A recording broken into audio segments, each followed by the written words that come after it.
Hello and welcome to the one video that should give you everything you need to know about which keyboard you want to choose. I can imagine how difficult this decision is if you're new to the market. And even if you're not new to the market, you may learn something. Now there's quite a few keyboards to go through, so down in the description I will have the index to where you want to go, or at least where you think you want to go. You may want to listen to the entire video first and get an idea of what's actually going on. So here we go. Let's get started. And we're going to start at the bottom here. At the bottom you'll see the sampler, acoustic piano, organ, and electric piano. We will not be covering those today, mainly because the sampler keyboards are not really available anymore. There's really nothing on the market. The sampler keyboards have been replaced with what you see here, which are sampler, which are called samplers. And there's a bunch of them on the market. A lot of them are quite similar. Like this one here, you'll see 16 pads in the center. That gives you access to 16 tracks, immediate access. It will record audio, it will record MIDI. And some samplers will allow you to record in a sample of an instrument and then time stretch it and map it across the keyboard in a simple one sample and be able to play that sample on a keyboard to pitch. Now there's lots of samplers out there. I can't guarantee what they're gonna be like. We're not really covering samplers because we're just covering keyboards today. So as we go back to our overall page here, we're going to take a look, and at the bottom we're not going to be covering samplers. Everybody's pretty well accustomed or knowledgeable of acoustic pianos. They only produce one sound, a piano sound. Organs, they only produce organ sounds. There are different kinds of organs, such as the Hammond organ that has its very particular sound, and then Lowry organs and other kinds of organs that have different instrument sounds, and then pipe organs.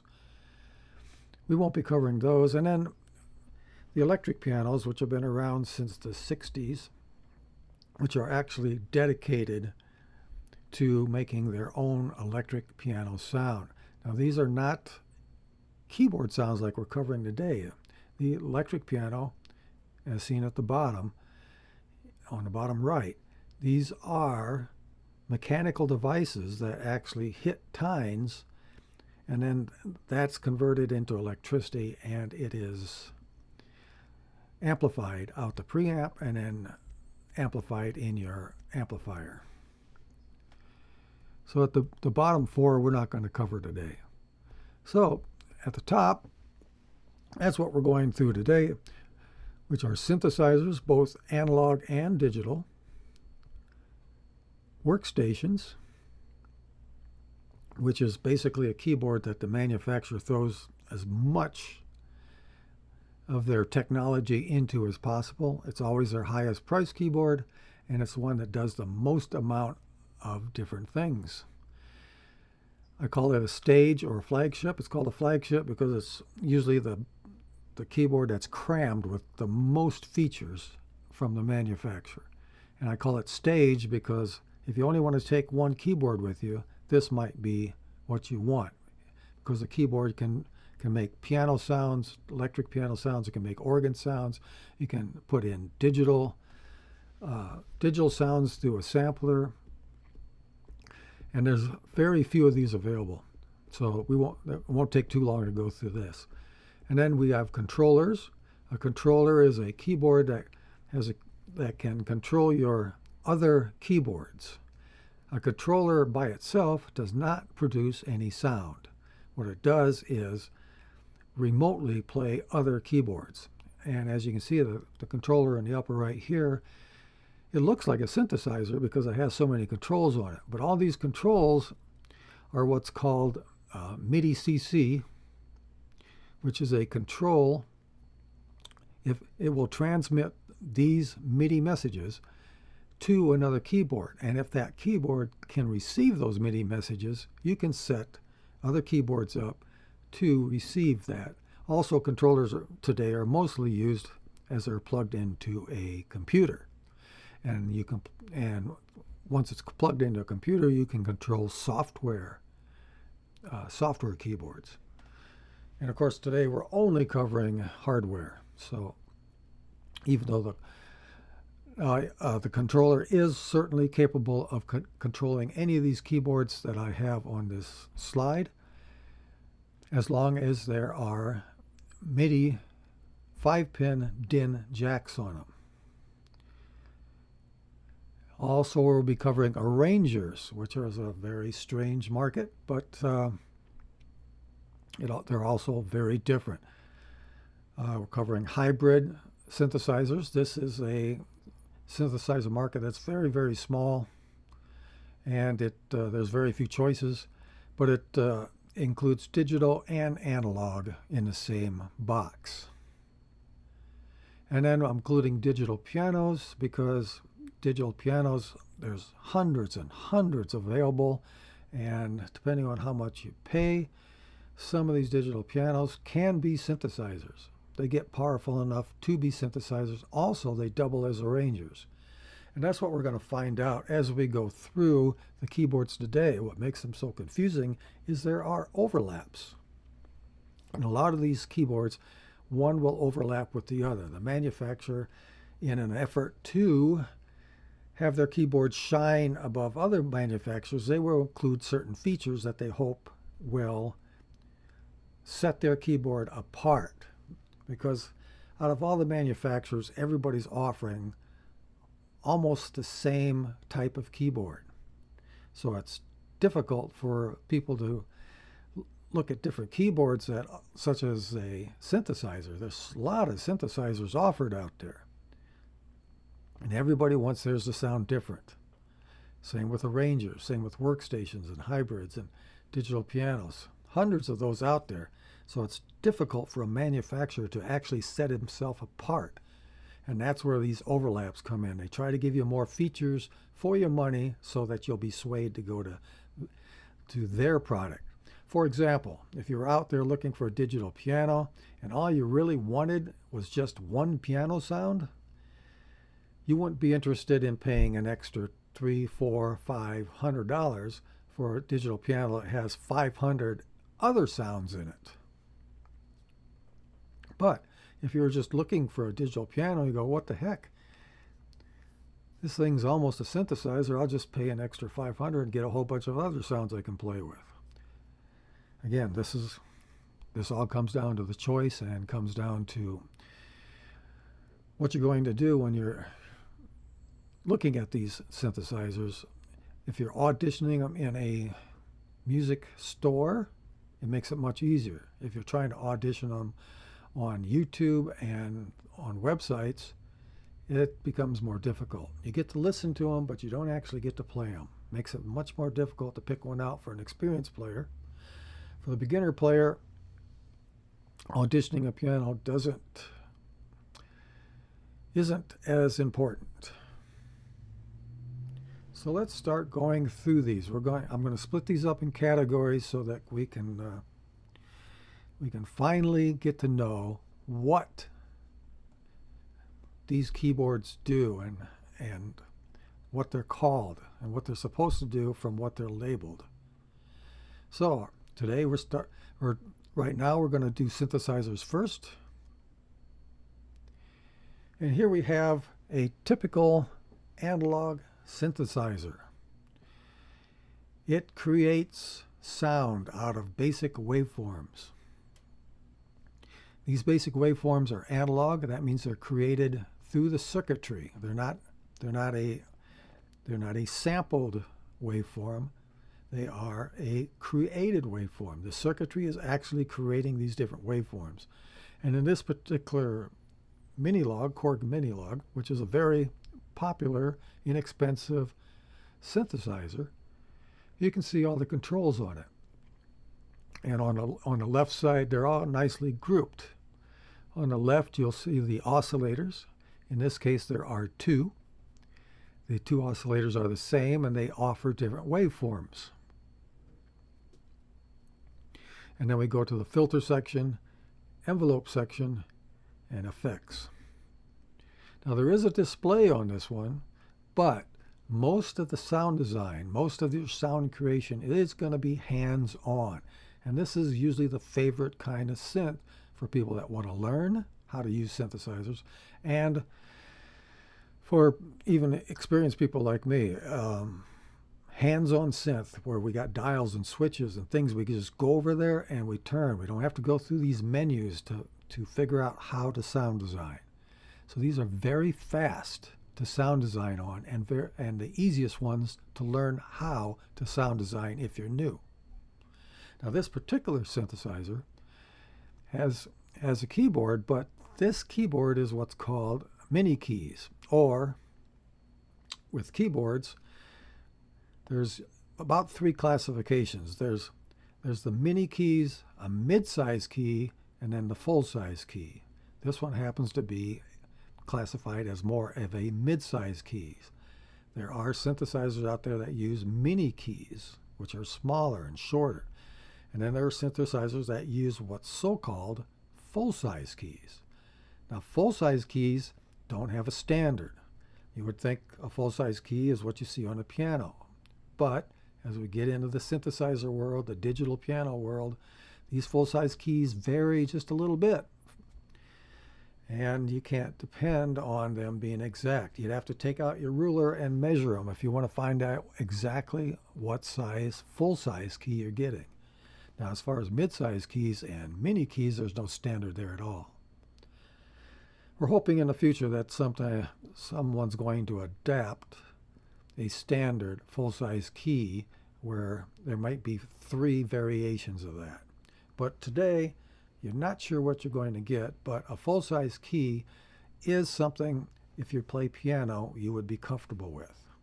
Mini keys and mid-size keys, if you're already a piano player, you probably won't like them. I am a practiced piano player for 54 years.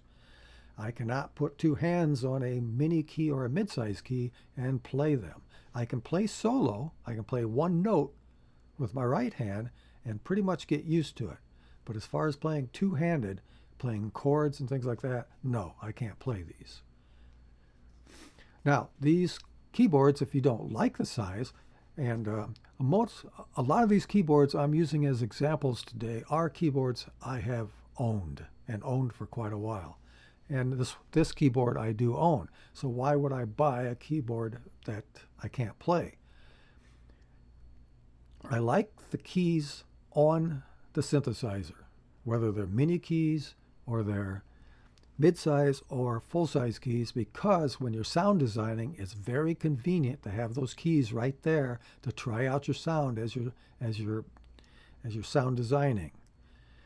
Now, once I'm sound designed, I will play this keyboard remotely through a MIDI cable, and I have videos on MIDI if you want to check out MIDI.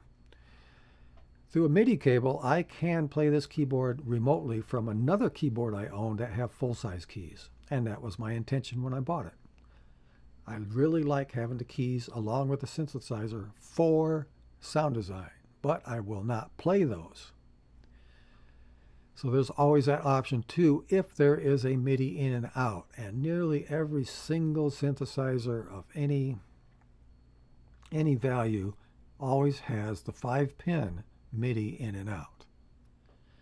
Now there's 2 kinds of MIDI. There's USB and there is the 5-pin MIDI. And the 5-pin MIDI is the most useful because 5-pin MIDI can be converted to USB with a simple cable. So if you have USB and you don't have 5-pin MIDI, it really disadvantages you if you want to incorporate this with other MIDI hardware keyboards you have. So this is our typical analog synthesizer. And we are And we do have a menu on it. The menu offers a few more choices, which is nice. This is basically the perfect way they are making analog synthesizers today. They have a small menu that allow you to do more things beyond what's on the front panel in tactile control, knobs and switches. When I say tactile control, that means an actual knob or switch or slider that you can move. Now this particular synthesizer has many options on it, and it's been called a beginner synth, but I've been playing synths for over 35 years, and I really like this synth. It's for everybody. It's got a good sound, it's got good sound design, and it's got a lot of modulation options. So that is the analog synthesizer. Next we move on to explain the difference between these two analog synthesizers. Now these are both Korgs. They both kind of look alike. They both have the tactile control. They're both analog. But one is what's called polyphonic, and one is called monophonic. These refer to how many keys, how many notes you can play at the same time. The polyphonic one on the left can play up to 4 notes at the same time. The monophonic can only play 1 note. So if you try to play a chord on a monophonic, you'll still only get 1 note. If you play a chord on a polyphonic, in this case, you can play up to a 4-note chord. You can also, almost universally across all synthesizers, if you have a polysynth, you can always switch it over to be a monophonic synth, because monophonic synths play a little bit differently than a polyphonic synth. So this is very important voicing. This is the voices of a synth. This is very important to understand. You really need to get this straight before we move on. Polyphonic, monophonic, and we don't want to confuse that with what I'm going to explain next. Is we're not talking stereo, and we're not talking mono like we would on your stereo. A lot of us, when we hear mono, we think that it's not stereo and it just comes out of one speaker, or it's mono and combined and it just sits in the center of your stereo field. We are referring to voices here, how many notes we can play simultaneously. And on the left, on the polyphonic, we can play 1, 2, 3, or 4 notes. On the monophonic on the right, we can only play 1 note at a time.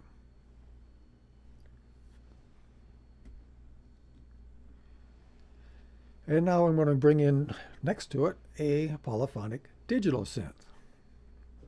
And you can see these are really completely different looking too. The polyphonic digital synth on the right is digital. And you can see there's very few controls, but there's a big menu. And for the most part, this is the way digital synths have been for most of history. The analog control of all the tactile knobs and sliders and things like that, we never got much of that. We got a little bit of it, but we never got much of that throughout the history of digital synths. Today we see more of that than we have ever seen before.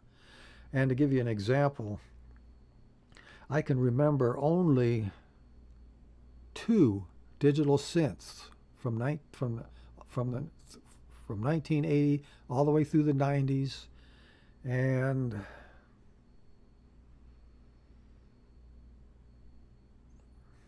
maybe almost up to 2010.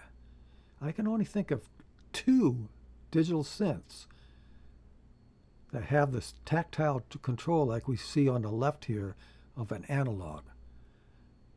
There was only like 2 synths. One was a Roland JD800, which was just full of tactile control all over it. And then later on we had a JP8000. I'm pretty sure these are the names. And again, we had full tactile control of the synth. And and they were both polyphonic synths. It's extremely rare today to see an actual digital monosynth. I'm going to show you one that I know about a little later on. So this slide is to present the major differences between the polyphonic analog and the polyphonic digital. Now with the digital, it's not the same, it's not producing sound the same way an analog is. Like I said before, analog is actually producing these waveforms, a sine wave, a nice curvy sine wave, a square wave, just like it sounds, it's square. All these waves sound different. They're all made to sound different. But there's also a basic difference between the way these waves are created between digital and polyphonic. Or sorry, not polyphonic, analog. Analog is a wave that's created with the digital circuitry. The digital waves are created by sampling an analog wave.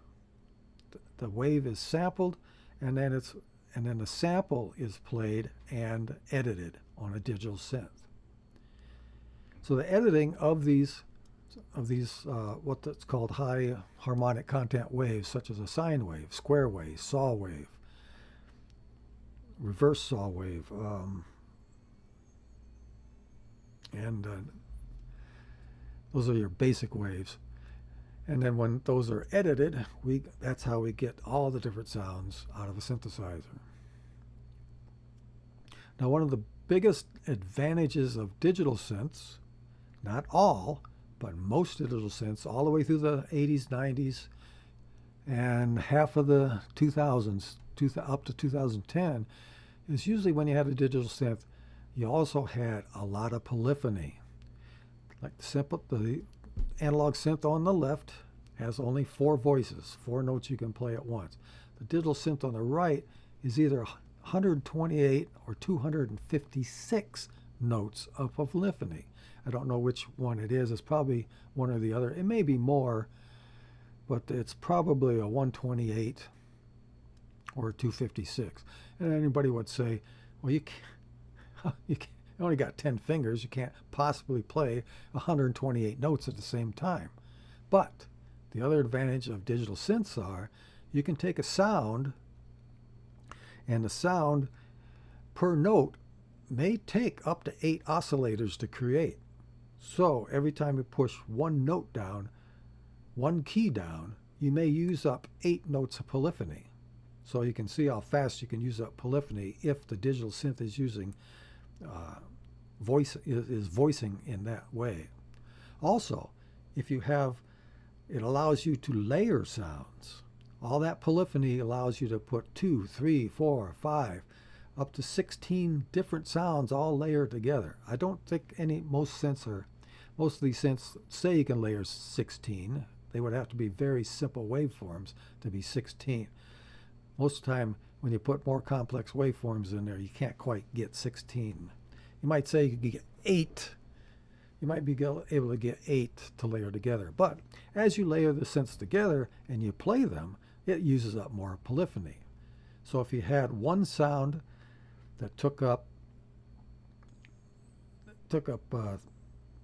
if you had one sound that took up 3 voices per note, and you layered it with another sound that took up 3 voices per note, and those are 2 layered together, when you play one single key, you're playing 6 voices.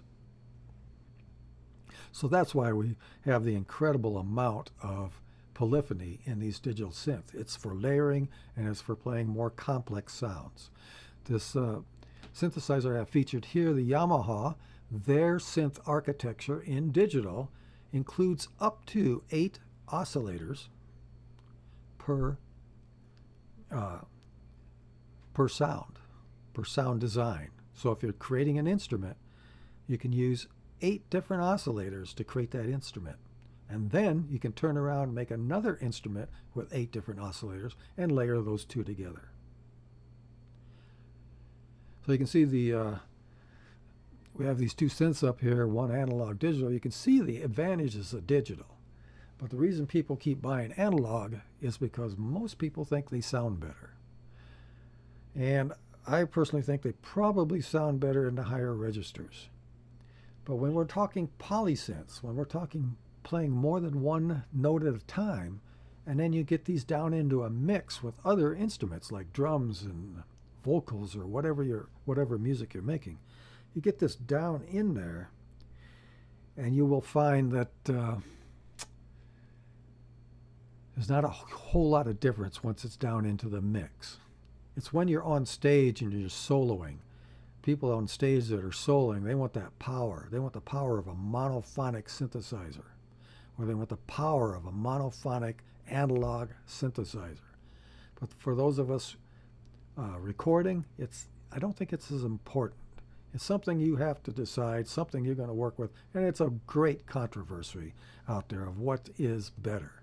I personally like to use both, and for the most basic part, I like to use analog synthesizers for monophonic one-note playing, and I like to use digital synthesizers for polynote and chord playing, polyphonic and chord playing. Now this next slide is in here because you can't tell what these synthesizers are by looking at them.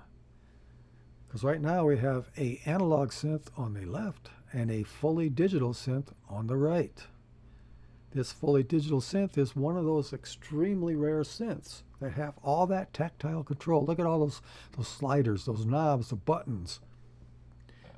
This is the Roland Gaia on the right, and it is my favorite polysynth of all time. Mainly because what you're seeing there is we have 3 oscillators, and what that full panel controls 1 oscillator. So you get done with that one, you move to the next one, and now you can layer a second oscillator on top of the first one, and then you can move on to the next one and layer a third completely different sound design all over. So each layer can be completely different and work together. Or maybe you don't want them to work together and you want them to sound really nasty. You can use all 3 layers for that. But the 3 layers makes for a very, very powerful polyphonic synth. And this synthesizer has 64 voices. I could play 64 keys at the same time.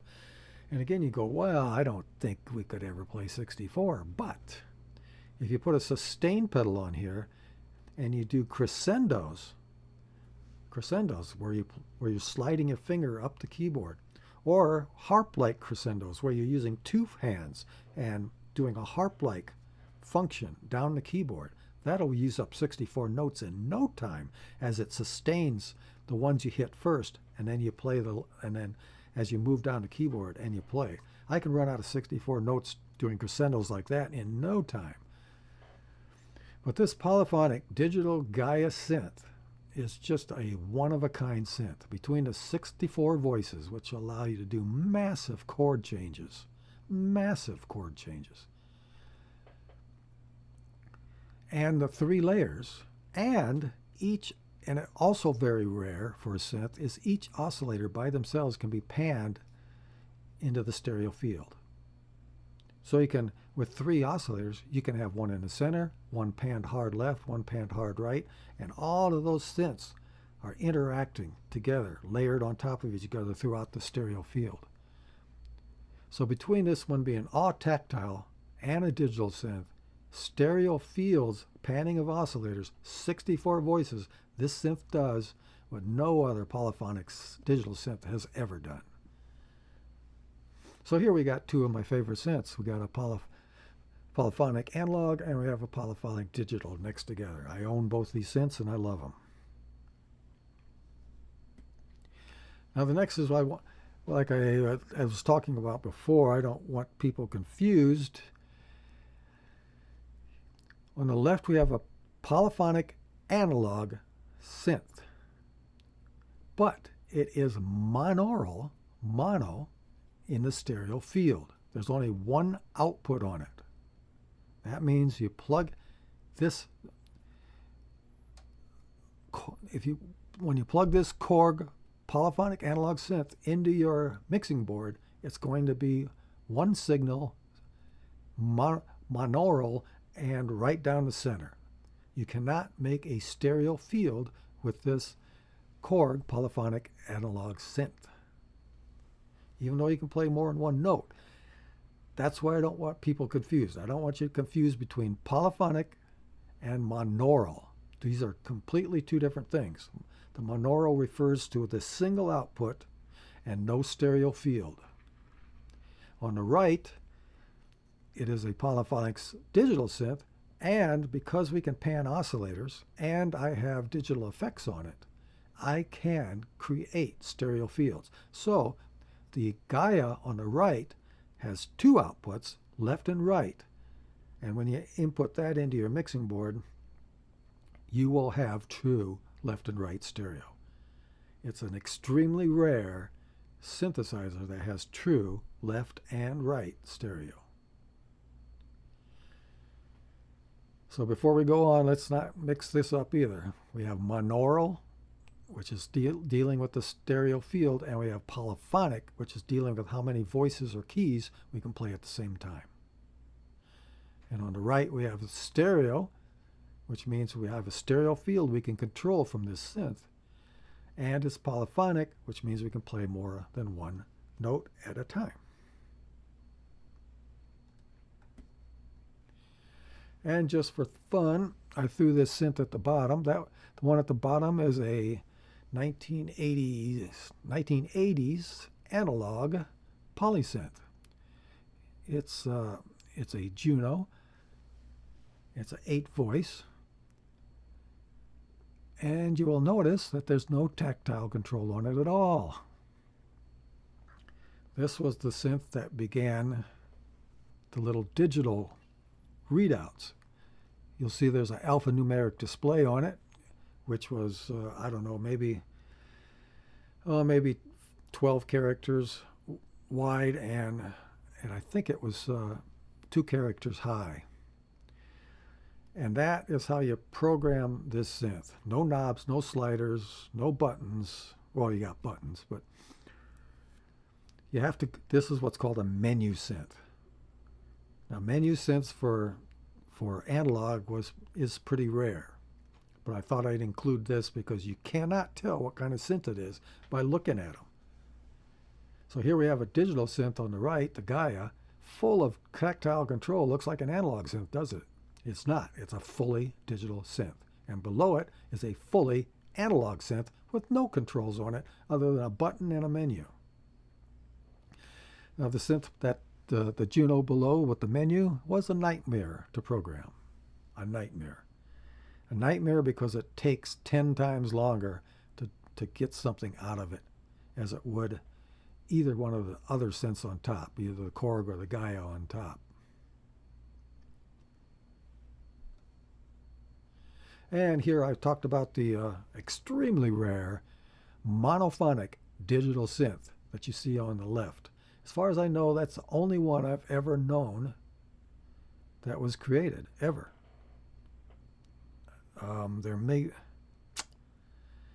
again, people can correct me, but I cannot think of another monophonic digital synth that has ever been made before, and this is the first one I know of. So that's a digital mono on the left, and on the right we have another Korg, lots of tactile control, almost the same as the other one, except this is a monophonic analog synth. So we have 2 monophonics here, one digital, one analog, just like the last slide where we had 2 polyphonic synths, one digital, one analog. So what's the difference between these two?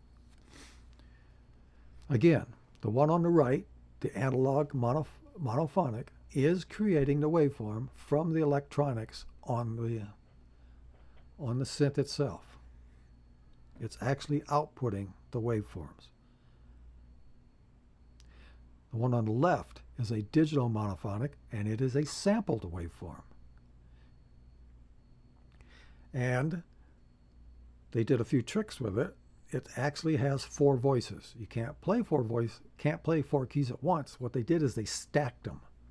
When you stack voices, they get bigger, whether it's mono, whether it's an analog or a digital synth. So in digital world, to make things bigger and thicker, in this case, the company stacked them. to make them bigger and richer. So even though these are both monophonics, you only play one note, one key at a time. The digital one has 4 voices, but they're stacked. So, just a little bit of a difference there. Kind of curious. And like I said, as far as I know, it's the only one I've ever heard of made in the history of synths. And we move on to the next one. I've left the monophonic analog on the right. That's the same one we had before. And on the left, we got a new one here. This is an Arturia. It's a monophonic synth, just like the one on the right. It has lots of tactile control. No menu whatsoever. So all the control you see is done by what you see. Now, a lot of these tactile controls also give you the option of what's called a shift. By holding down a shift key, you can get dual or even triple functions out of the same control. But for the most part, these synths do not have much of that on there at all. The reason I've got the Arturia on the left here, look, if you look inside the red box, you will see all those little holes. That's what's called a patch bay. This dates back to the original first synths that were made. First synths that were made were what was called modular synths. What they did is they took small modules, such as an oscillator or a filter assembly. Each one of those were different, and you bought those separately and assembled a synth together on your own. Now this monophonic Arturia on the left is not a modular synth, but this patch bay allows us to patch together different modulations. We can patch together different synth sounds by incorporating this patch bay. And I'm using the word patch over and over again because that's where it came from originally, is those original synths, the modular synths with all those separate components. They all had these outlets, these little plugs at that you see in the square. You would plug a cable in and patch it over to another module. And since then, all sound designs, when you're completed, whether digital, whether they have patch bays or not, they've all been nicknamed patches. So when you hear the word patches, it's the configuration that the sound designer used to make his final sound. Now that's done modularly with cables, and in this case, it's what's called semi-modular. We're calling these synths semi-modular because you can take this synth and another semi-modular synth and patch together. You can patch together by itself on this synth, but you can also patch with other synths. And it just opens up all kinds of doors to different kinds of ways to build a sound. Where the one on the right does not have any patch points, and you're limited to whatever modulations they have built in. It's far less of a creative synth. Now, there's nothing wrong with the one on the right. You can still create a wide variety of sounds, especially with the motion sequencer that's in here. There's lots of modulation possibilities on this synth, but it's not near what this one on the left is with the patch bay, and even further than that with another synth and its patch bay and patching back and forth between those. Again, these are all different ways that synthesizers make sound, and I've got these in different classes like you're seeing so we can understand how these synthesizers make sound. Now the next one, this is a polyphonic analog synth. It was very popular when it came out. It's still popular today. It's a fully analog synth where 12 voices. You can play 12 keys at the same time, so you can make chords in both hands without any problem. As you can see, there's tactile control all over this synth. But I included this synth because you look in the center, there's a fairly big screen. Now, not only can we sound design quickly with our tactile control of sliders and buttons. But we can go much, much deeper with this screen. And this screen is offering a lot of the things that the previous patch bay I showed you just before, the slide just before this, the Arturia synth has that patch bay. This screen gives you that same type of creativity and options, but it's just done, the patching is done electronically through the screen. This is also a very well laid out interface because when you push a button, the screen actually goes to the button you push, and as you move a slider, the screen automatically goes to that slider. If you're familiar with envelopes, this one has 3 envelopes, ADSR, which is called attack, decay, sustain, release. An envelope is how the sound works over time. The attack can be fast, where the sound just bangs right in there really fast, almost percussion fast. Or you can slow it down, and it's a variable with a slider. It's a variable. And you can slow it down where it just barely, you can barely hear it, and then it gets louder and louder and louder. That's the attack. Decay is how fast it drops down after the initial attack. So if you had a slow attack, and then you hit the decay, and you had a slow decay, it would slowly go down to the sustain level, which is the third. Where if you had a 0 sustain, if you held the key long enough and it decayed out, you wouldn't hear the sound anymore. And the release is if you're playing the key and it's still sounding and you let go of the key, the release can be fast, like a piano would when you let go, or it can be very slow, as if you had a sustain pedal on, where you let go of the key and it continues to play until it fades out. And how long that fade is according to the slider position. That's an ADSR. I wanted to play an ADSR because it's one of the basics of synthesis. Now this one has one ADSR control, the 4 controls, attack, decay, sustain, release, but it has 3 envelopes. It has a switch for each one. So as you switch between each one, wherever the faders are at will not represent where it's at, but the display will show you where they're at.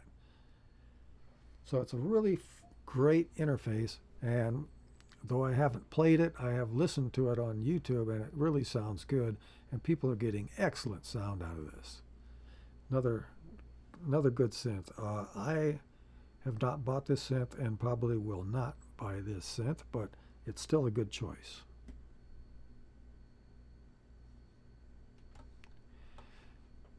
And next, we're going to move on to digital synths here. This is a polyphonic digital synth, and the digital interfaces are usually quite a bit different. Depends on the manufacturer, depends on what they're thinking when they make it. With analog interfaces are pretty consistent when they have tactile control. They're all laid out nicely between oscillators, filters, envelopes, amplitude, LFOs. But as you look at this synth, all you see is buttons. There's no knobs to turn. There's no sliders to turn, and you can see that little display there. It's an alphanumeric display. You can see it's two lines high, and I don't know, maybe 20 characters, 22 characters wide, 24 characters wide. I don't know. And you have to program the entire synth through that little display. Now this synth offers what's called a software editor, where it's a free download. You put it on your computer, you take this synth, you take a USB cable, you interface this synth to your computer with a USB cable, and you can do further editing in the editor. The editor allows you to do things you cannot do on this synth by itself. Now the problem with editors are, when the synth is new, everything's fine. But when this synth is 10 years old and we're on Windows 15, it's unlikely that synth editor is going to be updated. It's unlikely it's going to be available. So I never, ever, ever rely on software editors for my hardware synths. I have never used it for this synth because I never planned on using it, because I never depend on them.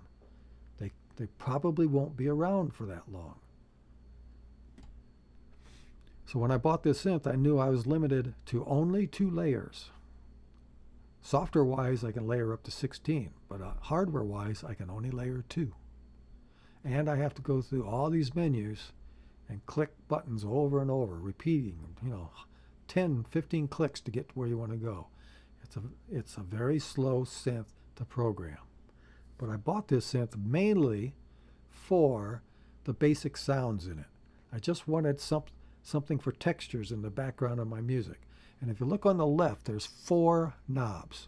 Those 4 knobs cover quite a bit. On top of that knob, you're going to see on top of those 4 knobs, you can see the type. You probably can't read it. But that's what's called a matrix. The top 4 lines, when switched in, correspond to those 4 tactile knobs. Then you push a button and you move down to the next line. Now those 4 knobs control those features, and and that works out very good for simple sound design. You can't do deep sound design on it, and you can't do deep sound design on this keyboard much at all. This keyboard comes very close to what people want to nickname it as a rompler keyboard, which is full of digital samples, such as trumpets, violins, synth samples, synth design samples, simple synth waveforms like the sine and the square and the sawtooth we talked about before. And it just replays them. It has the sample in there. You can play them across the keyboard. You can split the keyboard and put one sound in one side, one sound in the other. You can layer 2 sounds over the top, over the full-size keyboard, full of the keyboard. It's just a kind of a quickie synth for me to layer 2 sounds together, do a quick little edit on them, and get what I want. I don't do any deep sound. I don't even try to do deep sound editing on it because it would be just too long and too frustrating. So for the price of this thing, it was a real deal, and the synth keyboard is extremely usable. It's very controllable, very fast. So I like the keyboard quality, and again, I own this, so I know everything about it. But this is an example of a very poor interface on a digital synth. It's better than some, but it's not the kind of synth you want to do deep sound design on, and a lot of it can't be done on the synth itself. You need the editor in the software to do it. Let's move on to the next interface. This is the Juno DS. I also own this one. It's a very good synth, and it incorporates a lot of little different things besides synthesis. It's hard to see, but next to the big knob, you see the 4 knobs on the right. Again, that's another matrix, just like on the synth before this. You push a button, and the 4 knobs control that line. Push another button, and it controls that line. Below that, you have some sliders to quickly adjust a layer or a split. And it also has a volume control for the sequencer. Now, this is the first synth we've seen. Or first I've talked about sequencers. Most of the synths, except for the synth, the Yamaha MX we just looked at, all of those have sequencers. But that's what's called step sequencers. This one was very different. This is what's called a pattern sequencer. And for musicians, a pattern sequencer is infinitely better than step sequencers.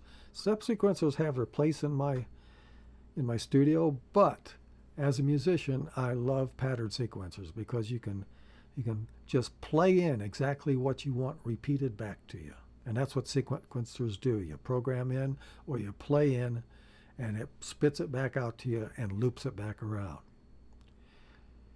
Now this one has 8 tracks of a pattern sequencer and up to 8 measures long. So again, this is very unusual keyboard. Roland really went out of their way. This is kind of their entry-level keyboard, but it's full of great sounds. You can stack instruments up to 16 deep, polyphony allowing, and I'm saying polyphony because as you stack all those instruments together, you use up that polyphony we were talking about. So you never know how many you can stack together before you run out, but you could probably stack at least, again, 8 to 10 before it starts to run out. I think the polyphony level on this one is 128 notes at the same time. But this one uses a screen that has much more information on it. So it's a little easier to program. Again, this one has full and deep synthesis on it, where the one before did not. This one has full and deep synthesis right on the keyboard. You don't need an editor. It's all there. But it is a menu. To sound design a synth sound design on this takes longer because you have to go from menu to menu. You're going out, you're pushing multiple buttons all the time to go in and out. As compared back to our digital Gaia, that first slide where I had the Gaia and a mini log together, both had tactile control. Both were polyphonic. One was digital, one was polyphonic, but both of those are much easier to program your synth to design than this one is. But this one offers so much more. I bought this one specifically for the vocoder in it and the 8-track pattern sequencer. So this is where we start to talk about overlap, especially with digital synths. At the beginning of this video, I was talking about the overlap between the different synth types. We're still on the first classification, synthesizers, and I group those together in analog and digital. But here we got a pattern sequencer that sets it apart from all other synthesizers. We have the stacking of multiple sounds, and this is also what's called multi-timbral. The Yamaha MX we looked back before this is also multi-timbral, which means if you have another keyboard, you can play another keyboard any of 16 sounds that you have programmed in for the particular song you want to play. If I have another keyboard, I can be playing MIDI channel 8 while I'm playing this keyboard, and both of them will sound at the same time. Multi-timbral or timbral is the ability to have a remote keyboard get inside of this keyboard and play different instruments simply by switching MIDI channels. If I have a piano set up on MIDI channel 10 and I have drums set up on MIDI channel 10 and a piano set up on MIDI channel 13, as if I had 2 other keyboards hooked up to this one, I could play piano with one hand, drums with the other, and then when I play this keyboard, whatever's presently on that keyboard would play. I'm not going to get too far into that because it gets mighty confusing with MIDI, but this is a digital synthesizer with full digital control. It's just we're doing it through a menu, most of it through the menu. We have the matrix on the side that can do partial editing, but not the complete job. There's much more you can do as you dive into the menus on this, if you want to dive into a menu. Next, I included this synth because it is a different interface again. I've included a number of digital synths because of the different interfaces, the different ways the manufacturer thinks would be easiest to use their synthesizer. This is again a digital synthesizer. It's polyphonic. It has 8 voices. You can play 8 keys simultaneously. But, and as you can see, there's all knobs all over it. You go, yeah, this is just like analog. You can look at the knobs and know what you're doing. But no, these knobs are what's called encoders. There's another biggie word to remember. These knobs are called encoders. They do not display on the outside, the knob itself, the little knob, there's no knob indicators on them. There's no little line showing you where it's at. That's because these are encoders. As soon as you turn a knob, you have to immediately look at the display, and the display will show you what the knob is doing. So even though we have lots of knobs that are doing 1 or 2 functions, again, we'll go back to that shift I talked about earlier. The shift function allows knobs and sliders to do more than one function. By holding down a shift key, the knob may be a filter, and by not holding down the shift key, the knob may be a resonance or some other control. So this is what's called an encoder type of interface. The encoders don't work without the display. Well, they function, but you can't see what they are doing unless you look at the display. Now you can hear what they're doing while you're playing. So it does have, like the ADSR envelopes that we talked about earlier, attack, decay, sustain, and release. It has a standard envelope, just like the original mini-log we looked at and the Gaia. But you can't sit back and look at the entire panel and know where those encoders are set. That's the downside.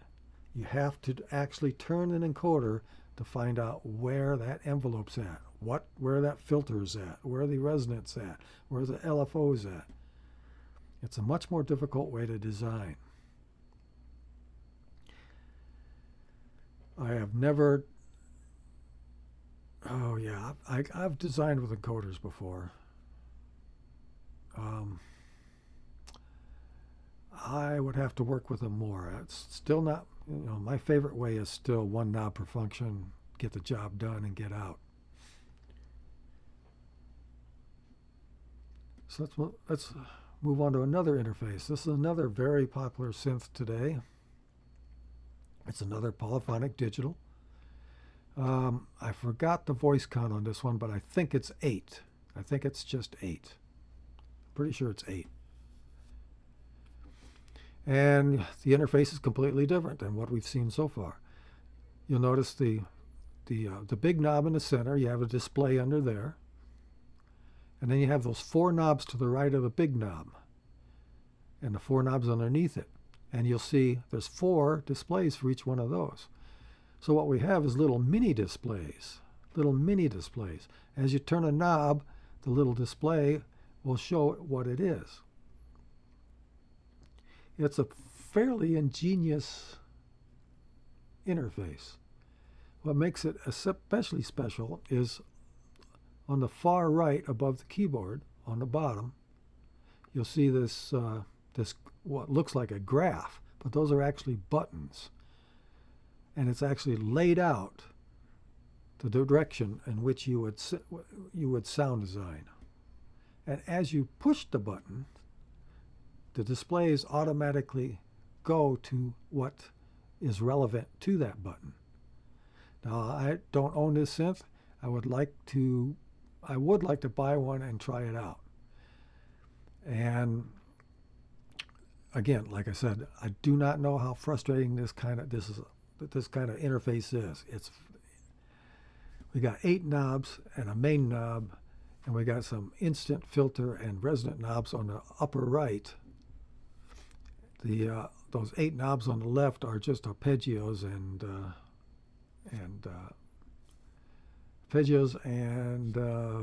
something else, but not really sound design. So we're basically got those very few knobs, but we got dedicated displays to each one of the knobs. So I'd be curious how well this interface works. I would be very curious. And let's move on to the next one. Here's a brand new synthesizer just released a few weeks ago. This is the Juno X. This is again a digital polyphonic synthesizer. I think this one is 256 voice. I'm not certain.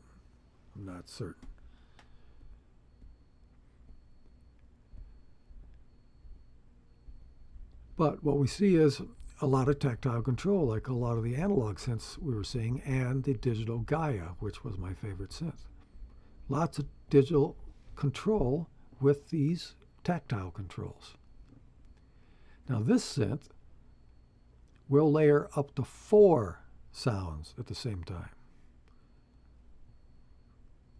Now we have tactile control, but you'll also see in the center, just above the keyboard, you'll see a very small display. That display is going to be used quite a bit on this synth. Because of the 4 layers, as you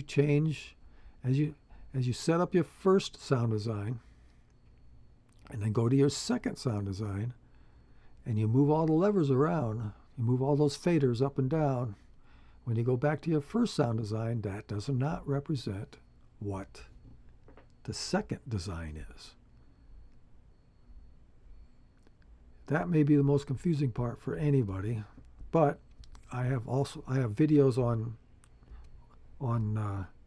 how to sound design on a synthesizer using the rolling Gaia. If you go, I have a playlist. Go to the playlist and learn how to sound design, and you'll make a better choice in your synthesizer. But I included this one because it's a very powerful synthesizer. It has tactile control, but because we're dealing with 4 different layers, it's kind of strange. But again, by the time you get to the second layer and you want to know what's on the first, you cannot sit back and look at the panel and know what you have. So it takes some more creative sound designing and longer time to get what you want. So we've gone from the very basic analog where pretty much one knob per function, you move that knob, you get exactly what you want. We went to the digital Gaia, which is one of the rare synths where it's got all the tactile control, you move what you want. And then we went through the series of all the different digital interfaces and how different they are. So each one of these interfaces you may like or not like, and you don't really know until you buy one and work with it for quite a long period of time. And that completes our synthesizer category. We spent over an hour with it, but that's because it's the longest one. The ones after this are very, very short. So if you hung in there for the synthesizers, the rest of them are quite a bit shorter. Okay, we're going to move on to our next category of synthesizers called the Workstation, or the Flagship stage synths. There's very few of these available.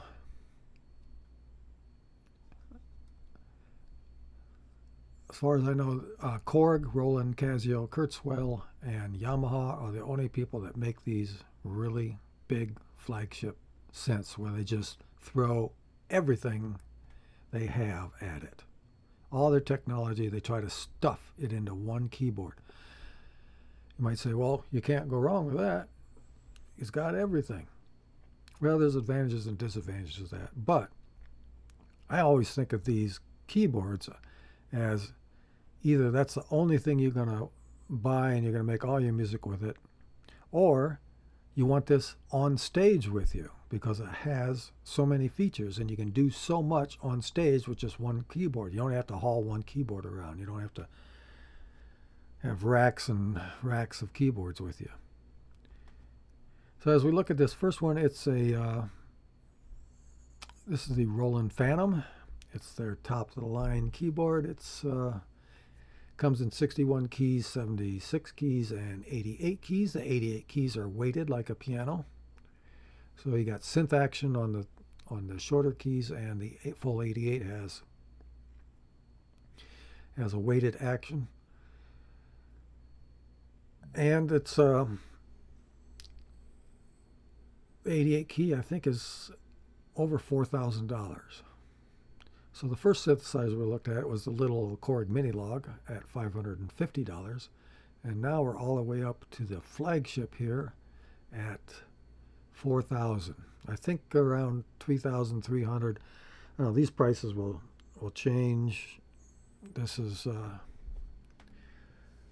I'm just using the price as a reference. Don't quote me on any of these prices, but it is definitely an expensive keyboard compared to other keyboards. So what are we getting for all this money? Well, like I said, they're taking all their technology. In this case, Roland took all of their technology and they tried to put as much into one keyboard as possible. So this workstation is a full-blown synth. You can take tones, and it has a full-blown synthesizer in there, but there's very few tactile controls for it. As you can see on the right, we have those 16 pads, and then to the left of those pads we have those knobs. That's basically all we got for tactile control of our synth tones, and then the rest has to be done through the menu. So again, we're losing that tactile control and ease of design. So a lot of this is a touch screen, so it works like your phone. A lot of the sound design will have to be done through the screen, and most of everything on this synth has to be done through the screen. The 16 pads over there are multifunction. They can select tracks, they can launch samples, they can launch phrases, they can do a lot of different things. And then on the far left we have the sliders, which give you direct access to 8 channels or 8 tracks out of the 16 that are available. And then there's a switch that turns it from 1 through 8 through 9 through 16. So that at a flip of a switch, you got control of 9 through 16 channels, and then flip the switch again, it toggles back to 1 through 8 channels. And everything else is done through the screen. So this is a synthesizer. It's a sampler. You can sample in, you can import samples through I think it's a USB drive, not a SD card. Don't quote me on that. It's a multi-track recorder. You got 16 tracks of linear or looping of songs. It's a song creator. You can create an entire song on here, much of the same way you can on a computer by selecting clips. It has massive amounts of effects design. You can assign different effects to all 16 different channels. And it's also got thousands of sounds in it. So you can think of it as just a rompler where you just pick out sounds and layer them together. And then it's got more professional features like multiple outputs, which is very important when you're dealing with all these tracks. If this offers the ability to use internal effects on certain tracks and then change the output and run it through an effects that this doesn't have. Maybe you wanted to run it through one of your high-end effects devices for just a couple of instruments. The multiple outputs allow you to do that. It has stereo inputs where you can input any sound you want and sample it. 16 layers. There's also 16 tracks of sequencing. It's a zoned keyboard. We haven't really gone over zoned yet, but zone allows you to split different sounds. You can split left keyboard, right keyboard. You can split octaves across. You could have 7 different splits or more, as many as you want. You can have 16 different splits if you want.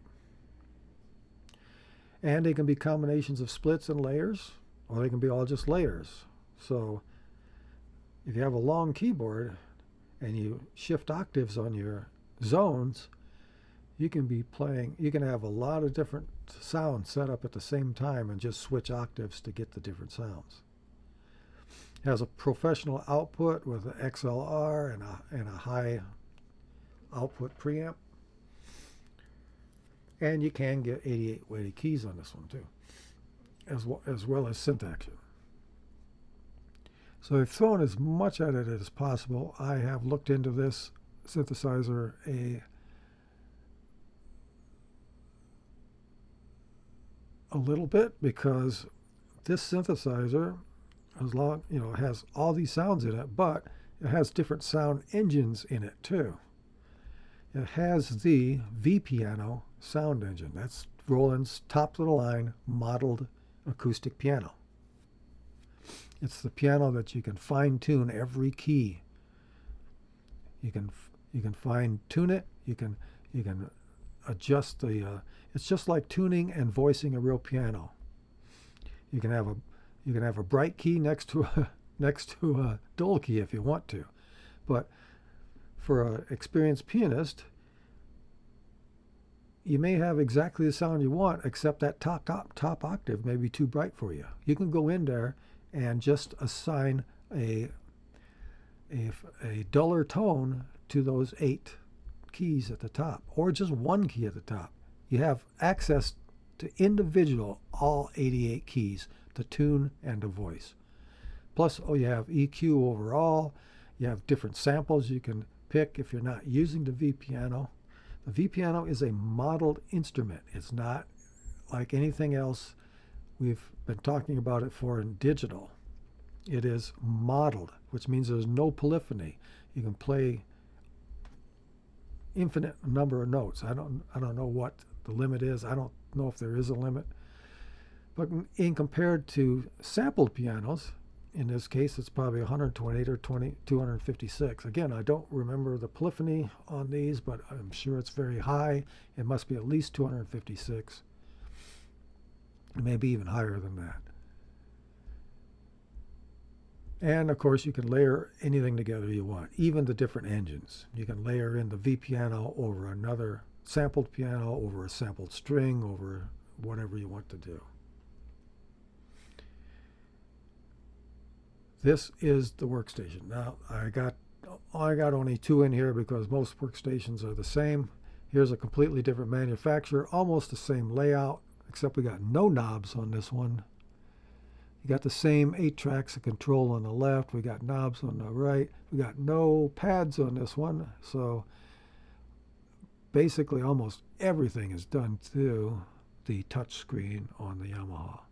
The Yamaha motive has always been a favorite amongst people. This is the new Montage. I haven't gotten much feedback from musicians on this one yet, but we find that most of these keyboards are the same, offer about the same things between Korg, Yamaha, Kurzweil, and Roland. Casio is the one difference. Casio's full-out workstation is one of their lower-priced keyboards. It has lots of function on it, but it's priced in around $450. You go, well, these keyboards are $4,000. What's the difference between $4,000 and $450? Well, it's everything. It's the ease of the interface. It's the much better key bed. It's the polyphony. It's the sounds are infinitely better. Sound quality, the construction, But you could get a feeling for what these workstations do by buying a Casio WK7600, which is a 76-key workstation by Casio for $450. I think it's a fairly big seller. They've been selling it for many, many, many years. But that's basically the workstation. It's basically the manufacturer's best shot at putting everything in one box. Okay, so we're going to move on to hybrid synthesizers, which is a very small category. There's very few of these out there. A hybrid is simply combining digital and analog together. But that doesn't mean it's a fully analog and fully digital synth. That one doesn't really exist. They're partial analog and mostly fully digital. So I got these two here as an example. On the top we got the Roland JDXA, and on the bottom we got the Novation Summit. The top one uses an actual analog oscillator alongside its digital oscillators. So we get to combine analog and digital. The bottom one uses digital oscillators, but combines the digital oscillators with an analog filter.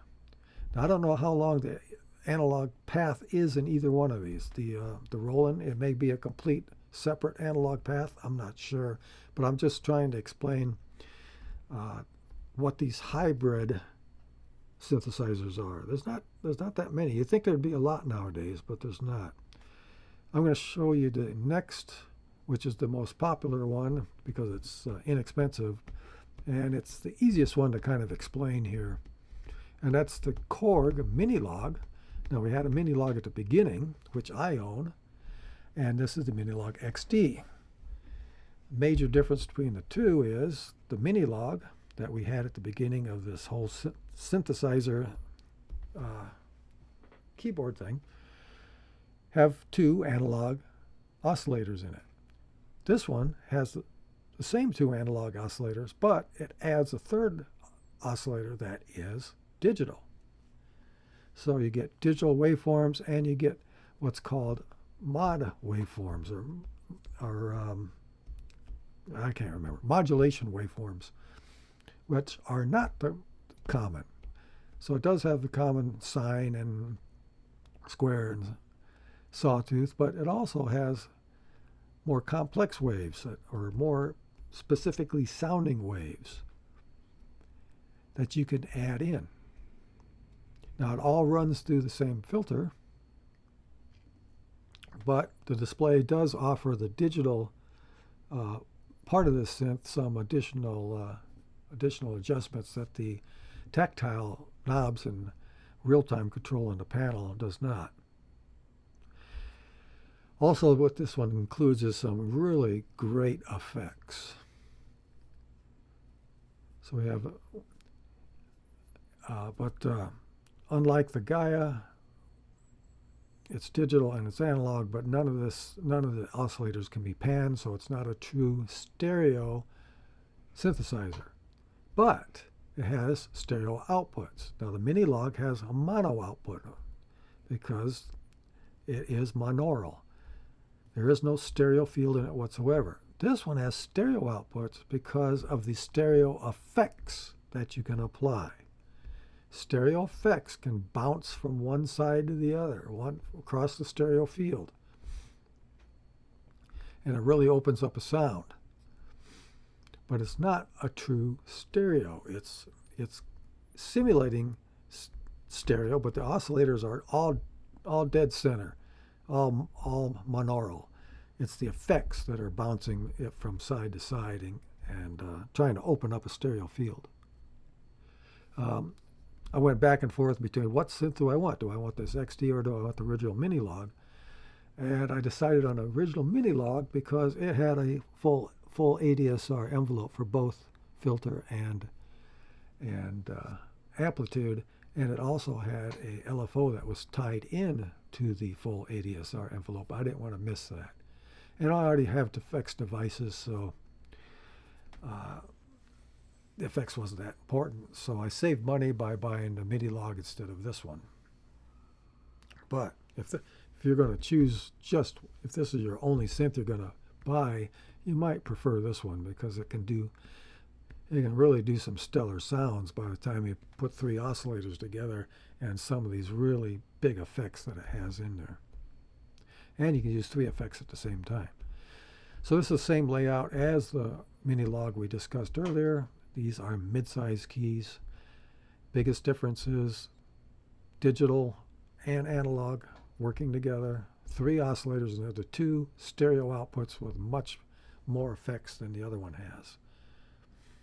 Really quite an accomplishment again for Korg in a small, inexpensive synth of around $650 for this one.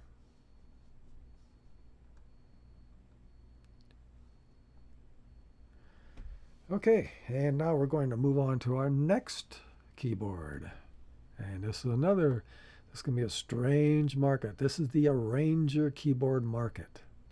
So what makes an arranger different than synthesizers, workstations, and hybrids? Well, for one, I cannot think of any analog arrangers. They're all digital. The entire market is all digital.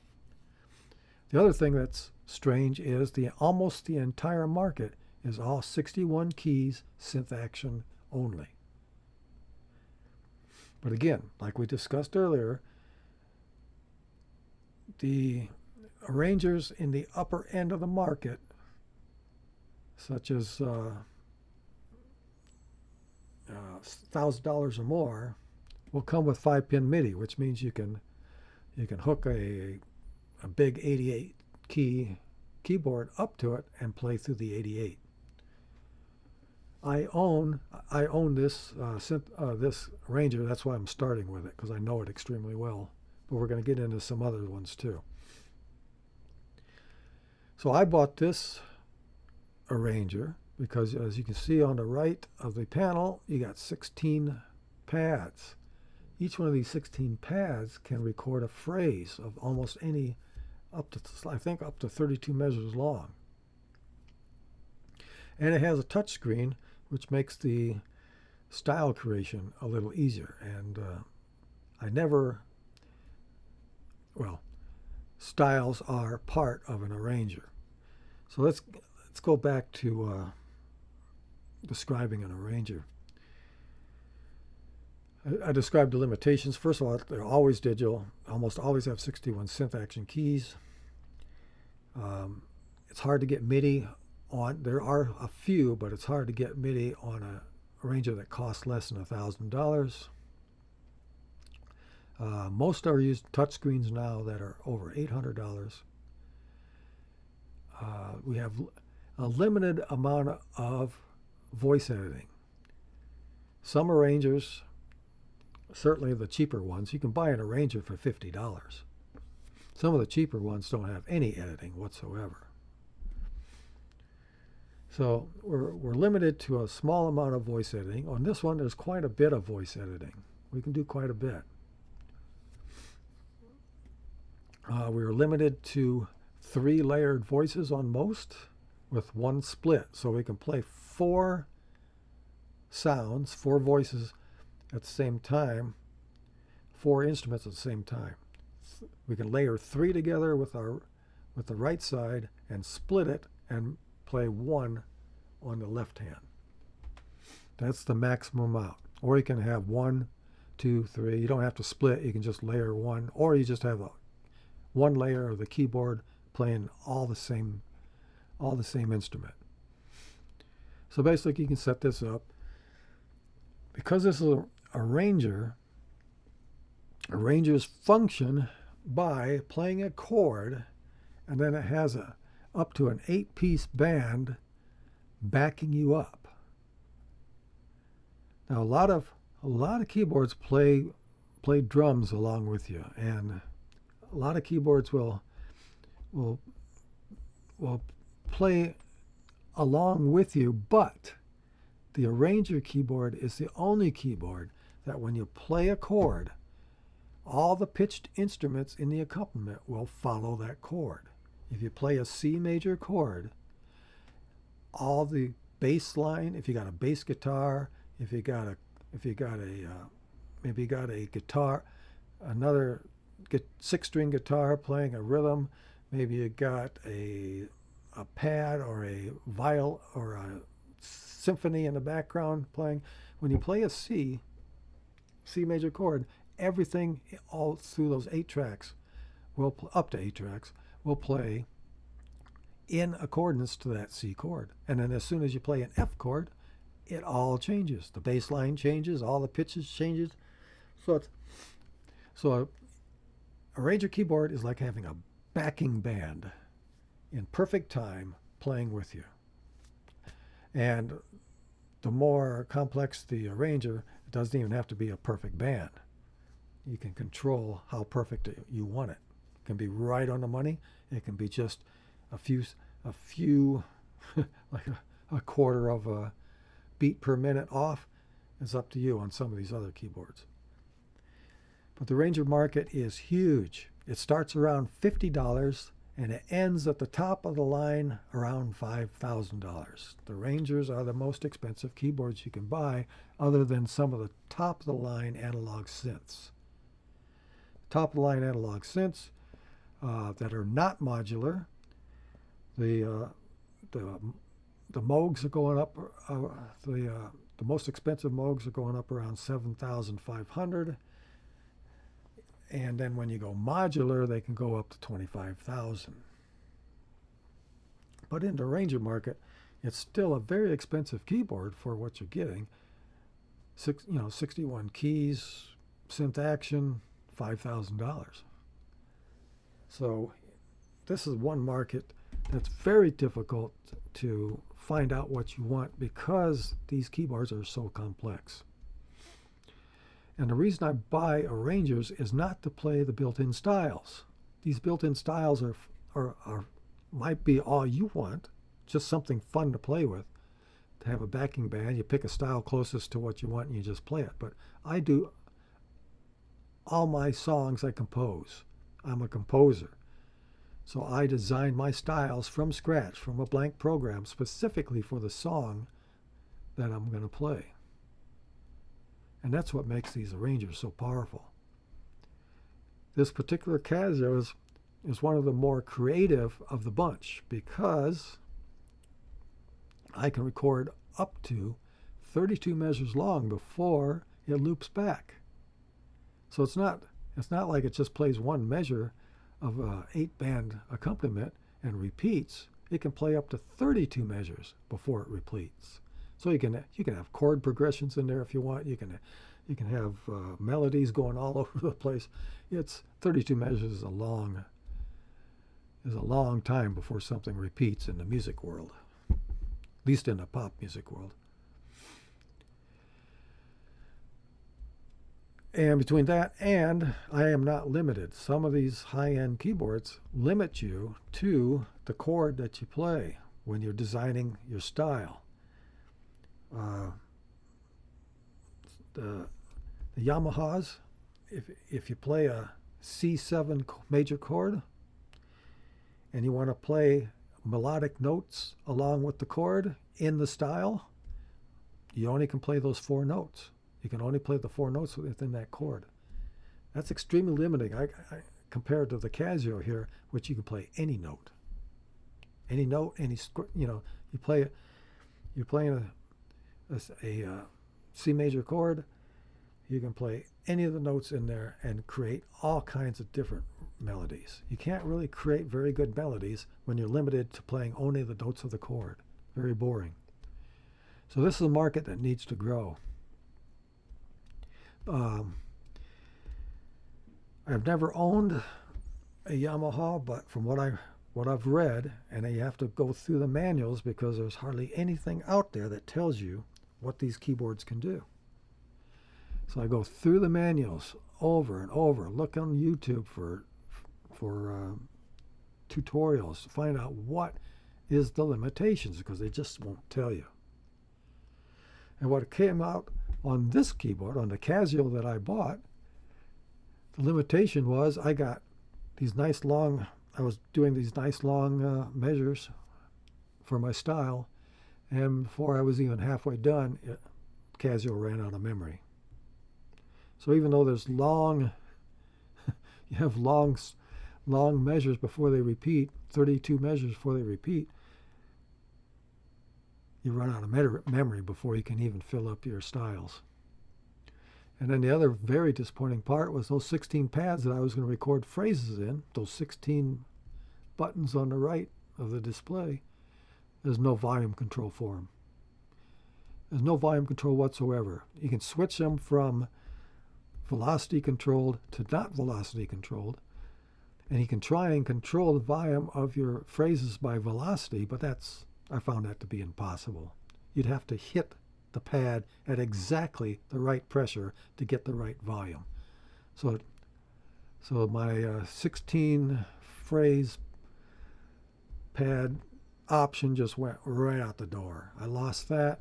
I can't fully use the style creator because it runs out of memory too quickly, and it's been full of limitations that no one tells you about. No one tells you about those. Also, the keyboard is Synth Action, and it is the same keyboard that they used on their cheaper synthesizers, the XWP1.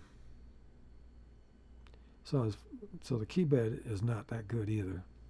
It's all plastic construction, and it's about $1,100. As far as I know, they're not manufacturing this anymore. But I've got it on here because it's still similar to all the other ones, and I'm going to show you some of the other ones here. So let's move on to the next one, which is probably the best, most creative one of the bunch. As far as I know, there's no limitations on the style creation. I don't know how much memory it has, if that's limited. You really don't know anything unless you buy the thing and you work with it for 6 months. You really don't know much. It's hard to test. It's hard to test and get all the knowledge you need to know before the 30 days to return it. So these complex arrangers are very difficult, and we got very, very few YouTube videos telling us the truth about them. And the manual, you can read it, but when it comes down to actually doing it, what's in the manual and what the keyboard can do can be two different things. You never know.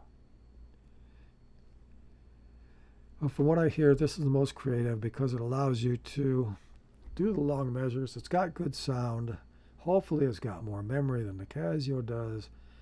It's got a nice big 7-inch display.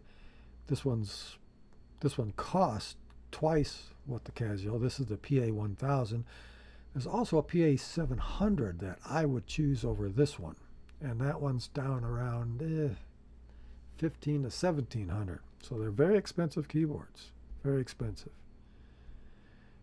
And you don't want to make too many mistakes in your lifetime on these things.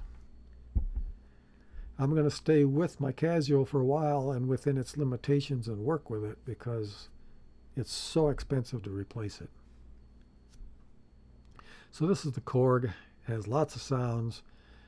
It's an arranger keyboard, and it functions pretty much the same as other keyboards, except I think the style is more open.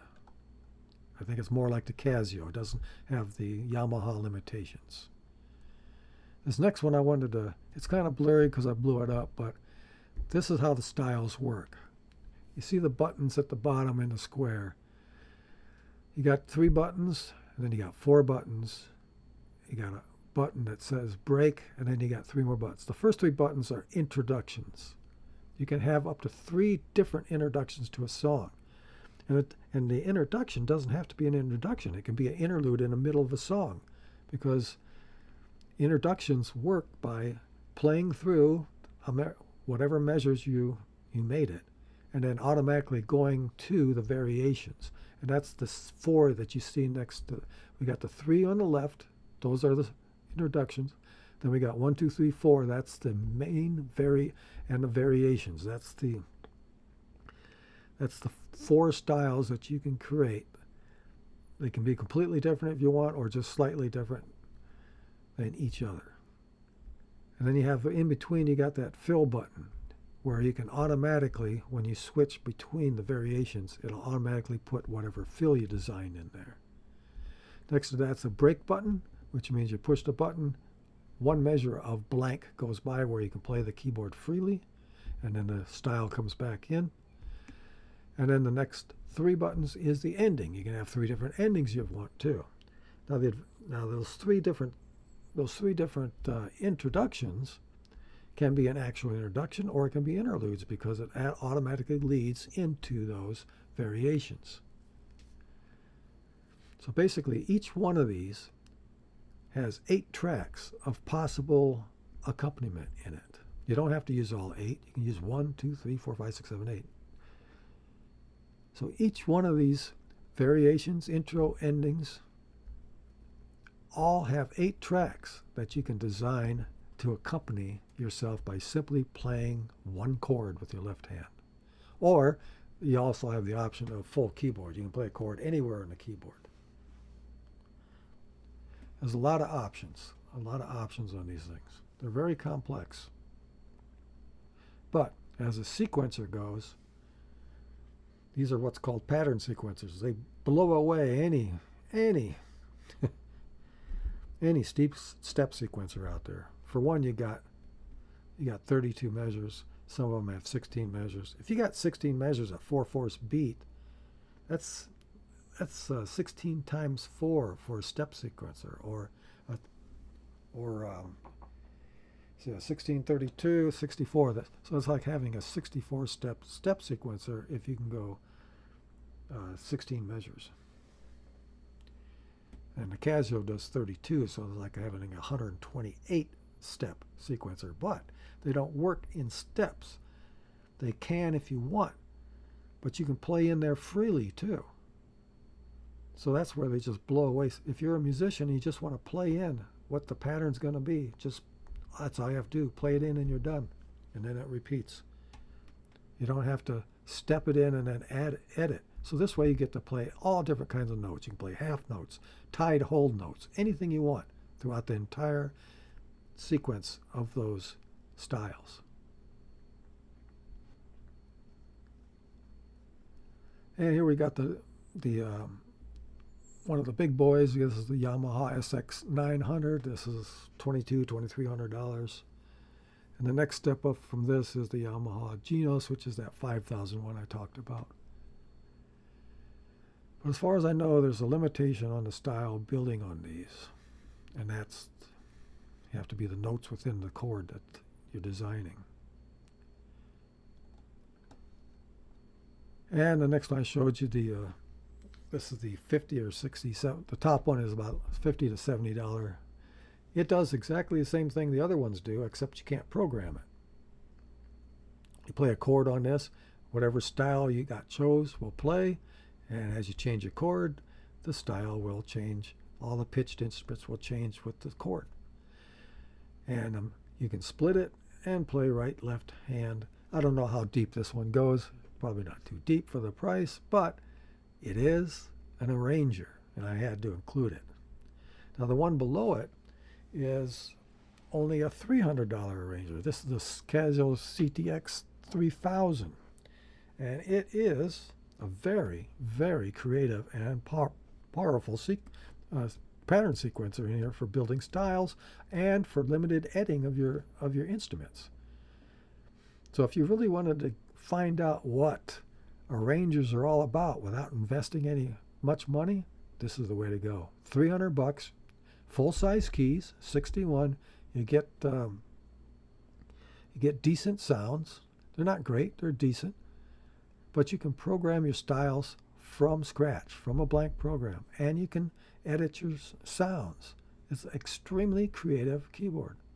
And if you find out this is what you want, and you just want the better sounds and maybe more control, then you can move up to maybe the Korg PA700 for $1,500, $1,700, $1,800, whatever that is.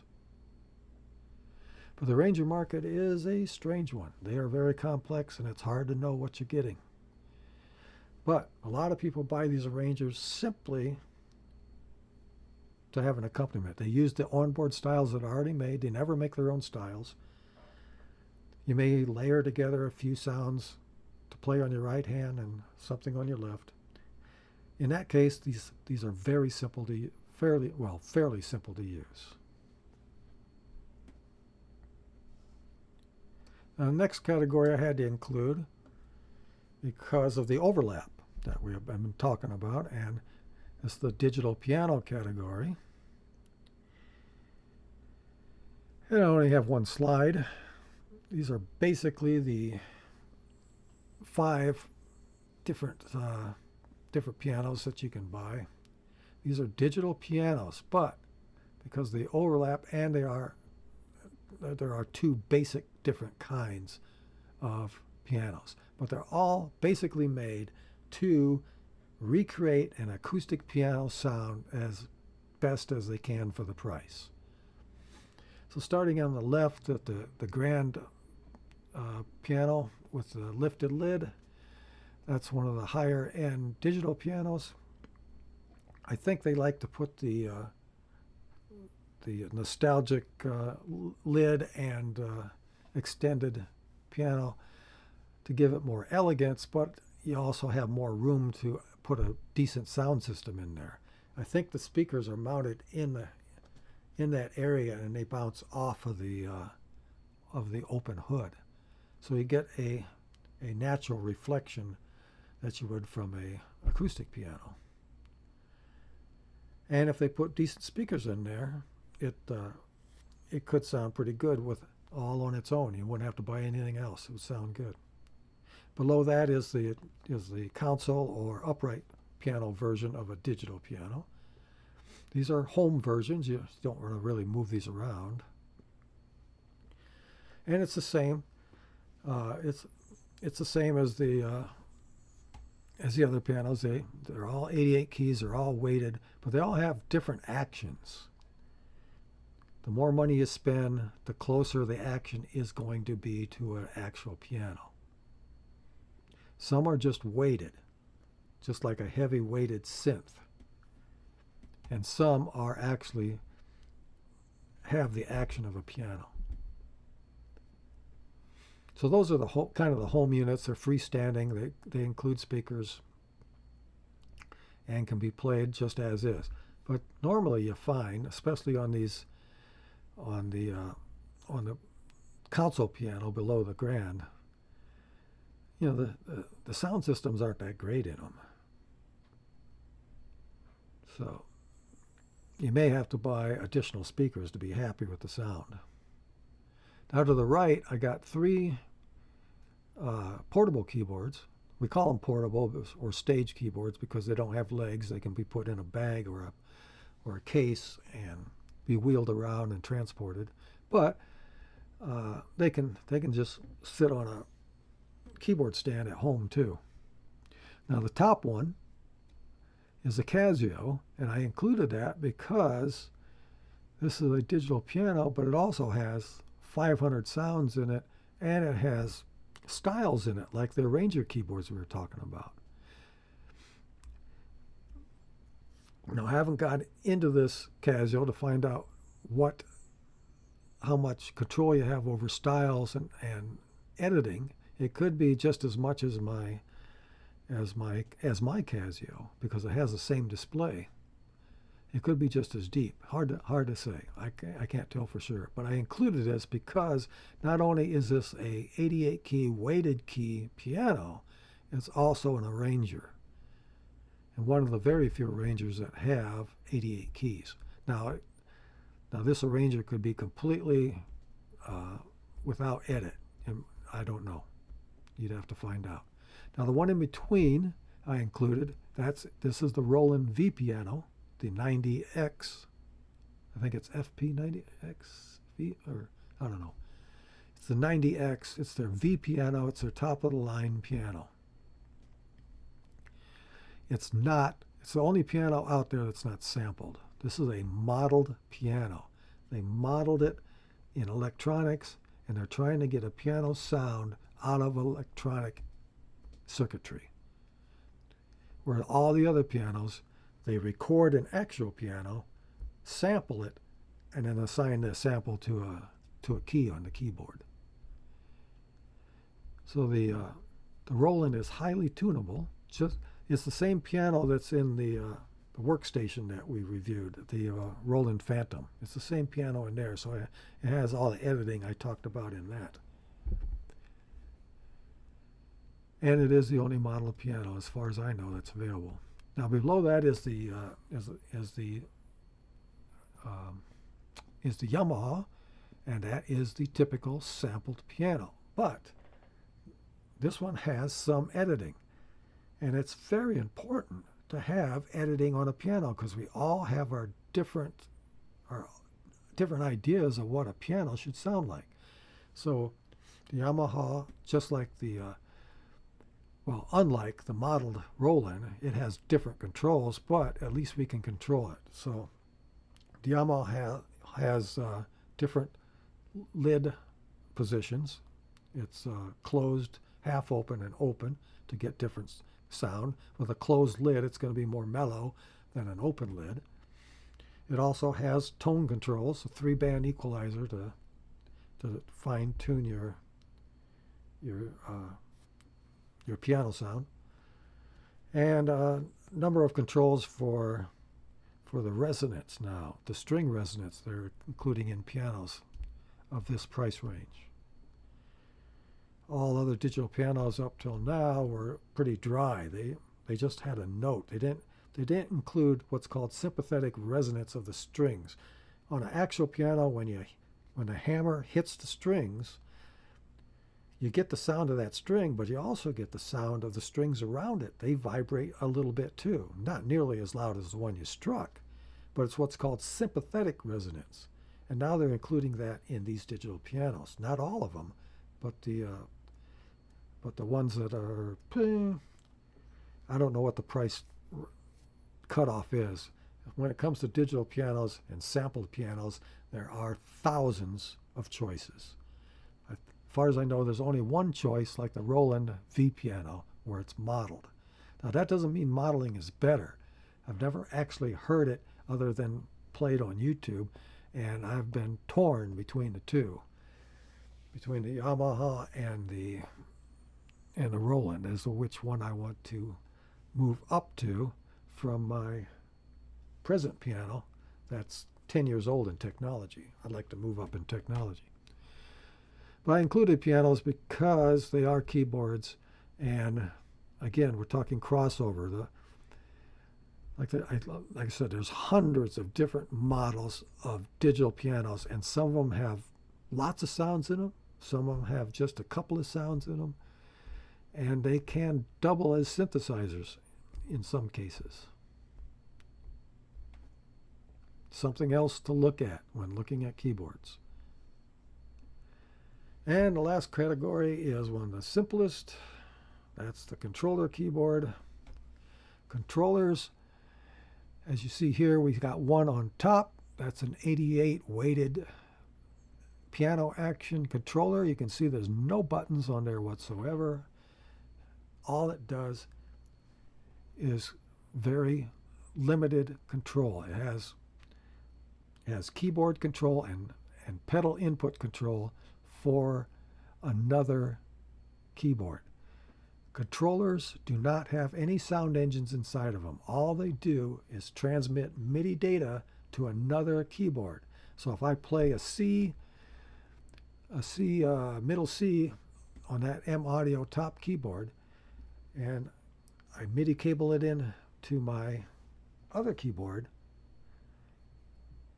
and it's on the same channel that I'm sending, the other one's set to receive on the same channel, it will receive that note input. It'll receive how long I pressed the note, how fast I released it, if I used a pedal or not, so like a sustain pedal. These are controllers. Now nowadays, most of these controllers are used to control software instruments. There's not too many people, it's growing, but there's not too many people that actually use these controllers to control other keyboards. My studio is one of the unusual ones where I don't use a computer at all, and I use keyboards to control other keyboards via these MIDI cables. Now you look at the keyboard below that M audio, that's the Arturia controller. You look at it and goes, well, that's a synthesizer. Look at all the controls on it. Well, it's not. It's another controller. It has no internal sounds. It can't make any sounds. All it can do is transmit data to a keyboard that can make sounds, just like the M audio. But unlike the M audio, you can see it's got 16 pads. It's got the sliders. It's got buttons. It's got rotary pots over the sliders. Those can all be assigned a MIDI CC number to another keyboard. And if the keyboard receives MIDI CC data, you can control just about anything you want on another keyboard. So I could assign a slider to a volume control. I could assign a slider to a filter control or ADSR control. Your only limitations is what CC data can be received, because this controller is going to send all CC data. That's how it works. And again, most people are buying this for a computer, and they're controlling software instruments with this. So you could control a software synthesizer with this Arturia controller on the bottom. Now the next slide is just another the next slide is just another of another keyboard controller. Again, it looks like a synthesizer, but it's not. There's no internal sounds. You have sliders. You have pads you can press to launch things. You have buttons you can turn. All of those need to be assigned to either a software instrument on your computer, on your iPad, on your phone, or you control another keyboard that can receive this type of MIDI CC data. You can control other keyboards from this keyboard, and that's the controller. And that kind of sums up what kind of keyboards are available today, and I hope that sums up, or that the confusion over all these keyboards and the overlap of these keyboards is you understand that now. As you can see, it's very complex because there's no one synthesizer designed to do maybe just one thing. There's a couple of them. The manufacturer always want them to do just a little bit more so that they can showcase those features as something you may want. Well, those are your keyboard choices today, and you'll need to do lots of studying and lots of YouTube auditioning for sound, and if you're lucky, you'll live next to one of these giant music stores, or you might want to fly to one of these giant music stores where all these keyboards are together and you can audition them all in the same day. That's the ideal way to do it. But for the beginner, which this video was mainly designed for, just to let you know what kind of keyboards are available and what the limitations are and what the actual purpose is of each one of these controllers and keyboards. Thank you.